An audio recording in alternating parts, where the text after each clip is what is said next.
Well, as we continue our show, looking at and talking to different people who are frontliners, essential workers, you're getting pretty good when you get to the Washington Township Ambulance Corps. I'm very happy to here today to have Captain Robert Rayve of Washington Township Ambulance. Bob, we were talking just a few moments ago.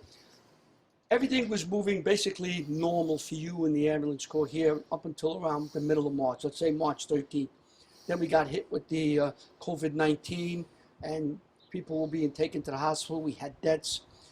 How did things change from March 1st to March 15th for the Washington Township ambulance? Well, it was a pretty dramatic change. It started off with, as people realized the severity of the situation, we had several members that were not able to ride any longer. We have some older members who were at higher risk, and we had other members who had upper respiratory and other comorbidities. So we lost about half of our riding membership. Fortunately, some of the younger members were home from school and were able to ride for a while. We lost some of those as well as it got a little more serious and some of the parents became more concerned. So your problem was basically with staff, not that they got sick, is that we were sheltered in place and they had to stay home and couldn't answer calls and work for the Washington Township Ambulance. That was your main concern in March, how are we going to man these trucks and make our calls? That's correct. And the other concern was for PPE. That obviously became a much bigger concern. Previously, to be honest, we didn't need a lot of N95 masks. Historically, the number of N95 masks we had gone through was a relatively low number. And all of a sudden that need, grew, and all of the suppliers were almost immediately out. We ordered it, as soon as it hit, we ordered some masks and got some in. But right after that, the suppliers were out. So Eugene, the president, and I were able to source N95 masks from other avenues that were not, the main sources. So you just had to get it done. We had to get it done, that's correct. This might be a tough question. I know you didn't prepare, but approximately how much of an increase you had with these calls in March and April? Did it go up dramatically in Washington Township? Actually, the calls were about the same level for a couple of weeks into the end of March. But after that, as things really start to hit, the calls actually decreased because nobody wanted to go to the hospital because they knew that the hospital was where patients with COVID were.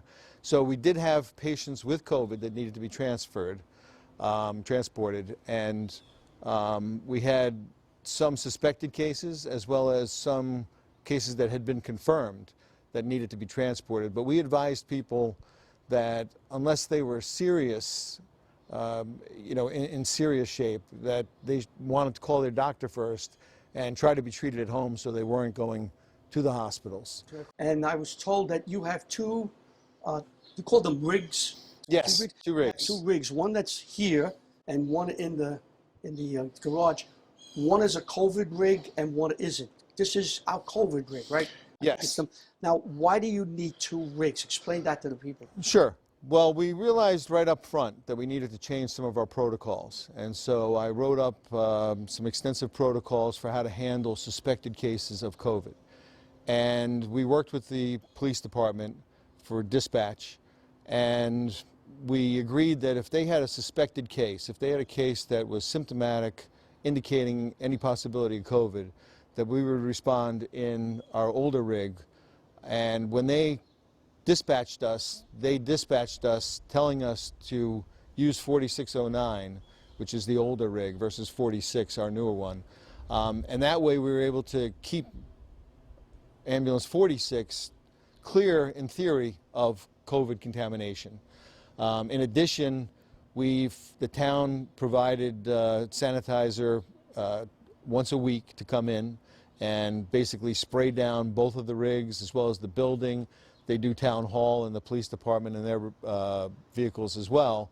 And we also have another unit that if we just had a COVID call, that we spray the rig down with to decontaminate it. But by keeping them separate, if we had a call in the COVID rig and the crew came back and they decontaminated, we were still able to be in service for non-COVID calls until that rig was decontaminated. And also, Washington Township, you were also assisting other towns as other towns assisted us. Was that also happening during March, April, May, June, where you helped Westwood, Hillsdale? Yep, that's an ongoing commitment for the Pascack Valley Mutual Aid Group. We try to maintain at least one rig in service at all times that covers Hillsdale, Westwood, Rivervale, Old Tappan, and Emerson. Going forward, let me ask you, are the numbers of your calls today, this month, let's go this month, is it higher, lower, or the same as it was, let's say, last year in comparison? Well, last year, I would say that the calls have been increasing and they're returning to the normal levels. So we had, like I said, gone through a period where we weren't getting calls. And the calls that we were getting, a lot of people decided not to be transported. And upon our assessment, we determined that they didn't necessarily need to go to the hospital. But the call volume is increasing and returning more toward a normal what we've seen in the past. So now we go forward the next 6 months. Hopefully we'll have a vaccine. But let's say for the next 6 months, what challenges are you looking? What do you anticipate? What do you think you have to be ready for? Well, we've positioned ourselves to be well supplied with PPE, so we're not concerned about that anymore. And the supplies have loosened up and prices have come back down toward normal. We were paying about 4 times for N95 masks. We were paying 4 times what we had paid for previously. And but we have gowns and we have the masks and face shields that we acquired in addition to the goggles that we've had. And I anticipate things returning more toward normal unless we see this second wave that everybody's concerned about. I personally don't think that that's going to happen, because I do think that between the treatments that they've had and people becoming more smarter as far as wearing masks, which the masks cannot be underrated.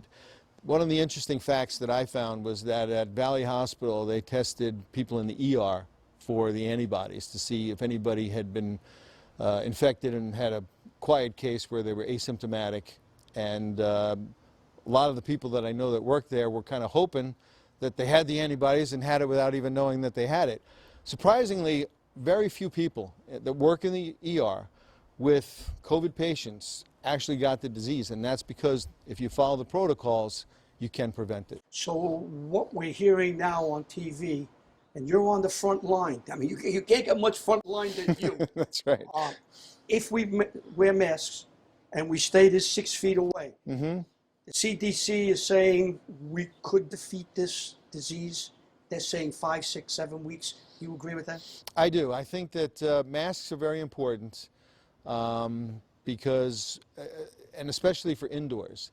I think a lot of the studies, I've been reading a lot of information. I get a lot from the CDC and from other sources. And outside in ultraviolet light, the virus is killed very quickly. If, in any car where it gets really hot, that virus is very fragile because of the fat layer that's on it, and it degrades quickly. It doesn't multiply itself outside the body. It's not like a bacterium. So if people social distance and, use common sense, especially, like I said, indoors, which I think, it's the most important, I believe that, as a nation, we can really suppress the virus. Every time we have somebody from the ambulance corps on, they always say we need volunteers. Your staff could be augmented. Why don't you tell the people who are watching this, if they'd like to join the Washington Township Ambulance Corps, how they go about it, the phone number? I don't know the phone number off the top of my head, but we did just start a Facebook page, and anybody can reach us through WTVAC Facebook page. And we're always looking for members. Anybody can be an EMT. If you can, you just have to pass the course, and if you're reasonably intelligent, we will get you through the course. And you don't have to necessarily have a science background. I originally came and applied for just an ambulance driver position here as a volunteer. Didn't really expect that I would be an EMT, and here I am as captain. There you are today, Captain. Right. Doing a So, wonderful job. so anybody who has any interest and just wants to talk about it, the number is on the town webpage, the phone number. I don't know it off the top of my head. You can reach us through the Facebook page, and we're eager to talk to anybody that's interested in learning more about it. Just one more thing, and we'll let you go. Your staff now, are you confident? Are you that you could answer all the calls that would come up during the week? Well, it's becoming increasingly challenging because now we have a lot of the younger people who are returning to college. Right. And as they return to college, the number of active riders goes down a bit. So it's been one of the most challenging things is keeping our schedule complete and filled in and keeping people riding. We have, a core of like half a dozen members who really, are riding a tremendous amount in order to make that happen. And like I said, anybody who has any interest, please come down and we'll be happy to speak with you. And you people are doing it in the middle of COVID. The phone rang, you just got in your truck and off you went to help people. You do a wonderful job. You are the first liners. We were sheltered at home behind doors, but you people were out there and you were helping others, and you put yourselves at great risk. So there's a debt that we can never pay. You and all the first responders can never repay that debt.